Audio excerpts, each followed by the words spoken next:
Hi everyone, and welcome to my lightning talk about resilience engineering. Before we dive into the details, I want to talk about my favorite subject, me. My name is Piet van Dongen. I am 37 years old and I work at Luminis, a super nice Dutch company that's all about technology leadership, software craftsmanship, and sharing knowledge, like I'm doing now.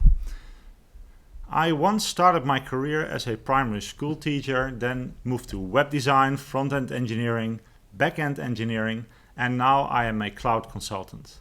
I am really excited about cloud technology. And I think understanding resilience engineering is essential for anyone working with technology, especially cloud technology, because cloud enables us to build and evolve super complex systems. I'd love to tell you more about me, but it's a lightning talk, so let's get cracking! What will you learn in the next 10 minutes? This is a talk about resilience engineering, after all, so we'll start off with resilience. What is resilience exactly? This will give you an idea of what resilience is and is not. Then the engineering parts come into play. I'll talk about safety science, systems thinking, and the socio-technical system. Finally, I will give you some pointers, so you can do resilience engineering deep dive yourself. Grease lightning! Now, what is resilience? To understand resilience, you need to think about robustness first. We, software people, are really good at building robust systems. Systems that are highly available, that can handle a little peak load, a little stress. To do so, we use techniques like redundancy, fallbacks, retries, failovers. Sound familiar? Great. We do this because we tend to think about what might go wrong. Servers might fail, networks might become unreliable, and things just go brrr. We don't want things to go brrr. So we design around all these things we know can go wrong. Resilience engineering people sometimes call this the known unknowns. Robustness is nice, but it does not protect us when things go south in the most unexpected ways. Redundancy won't help when the retroencabulator's hydrocoptic Marshall vanes go from horizontal to vertical fumbling. We call these the unknown unknowns. Stuff we don't know, to quote Ronald Rumsfeld. That's the stuff resilient systems can handle, and robust systems cannot. Take this glass, for example. I can do this, even this. It's robust, but it's not resilient.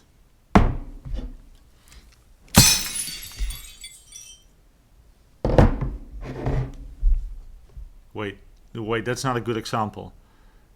Smashing with a hammer is not a unknown unknown for glassware designers. It's just not a requirement. Wait, let me think. I have a better example.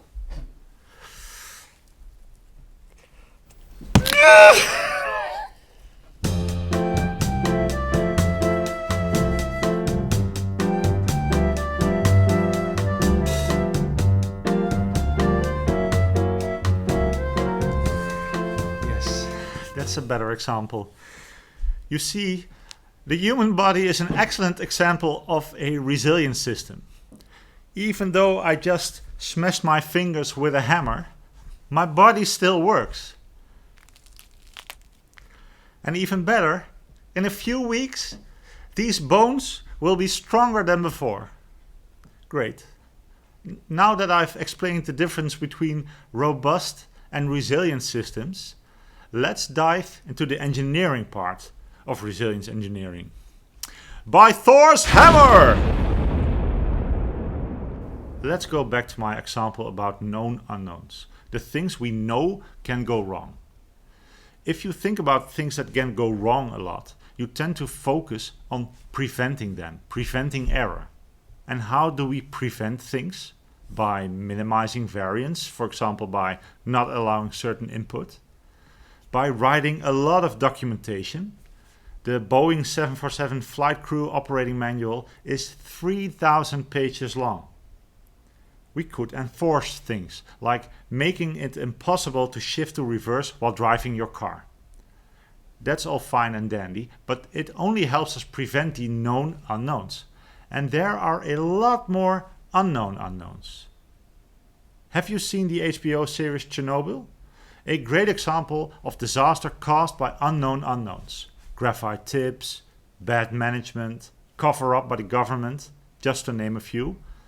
So how do you prevent that? That is what the field of safety science is all about, the birthplace of resilience engineering.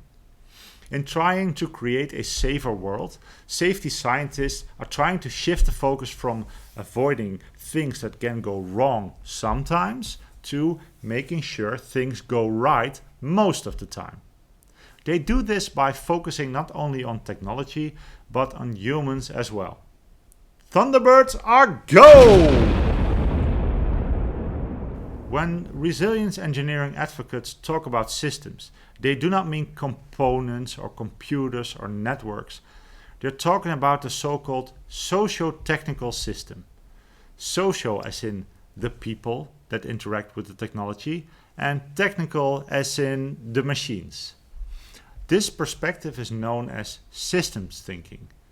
You see, whether you like it or not, humans are always part of the systems we create. Take the Chernobyl example again. What was the system here? Just a nuclear power plant? The control room, the reactor, the steam turbines, or the people as well? The operators, the managers, the government. When thinking in socio-technical systems, the humans are just as important as the machines. So what? How does this prevent error? What's the difference? How do you engineer resilience then? Surely you can only create systems and not the humans as well. But this is where the engineering part of resilience engineering finally comes into play. Thunder and lightning! When things go wrong, they do not go wrong suddenly and all at once. Again, Chernobyl. The explosion of the reactor was the climax for sure. But what caused it? The operators in the control room pushing a shutdown button? Maybe, but they did not anticipate the disastrous outcome. They didn't even completely understand what was happening at the time, even though they were surrounded by tons of data. Also, they were under a lot of pressure from their superiors, who were under pressure themselves as well. Plus, nobody imagined that a shutdown would cause an explosion. What happened was radically different from what people imagined would happen. As you see, a lot of factors are at play here, both human factors as well as technical factors, socio-technical. And I think that is the central theme of resilience engineering, to make sure things go right most of the time using the engineering skills we have. Now, how do we do that? By helping the human part of our systems as much as possible. And one way to do that is by creating transparent systems. Systems that can tell you what is happening, what state it is in, at any point in time. Systems with clear controls, interfaces that enable operators to control the system when they decide they need to. That way, we enable humans to imagine systems as close as possible as to their actual state, which of course is impossible. Another way to practice resilience engineering is by creating easily extensible systems. Systems that can be improved over time. So you can write clear modular code, for example, or implement architectures that are evolvable. Make sure you're clear about what your code does, or at least should and should not do.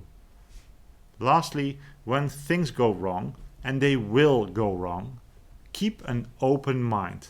Don't focus on a single root cause, because it does not exist and it only limits your chances of success.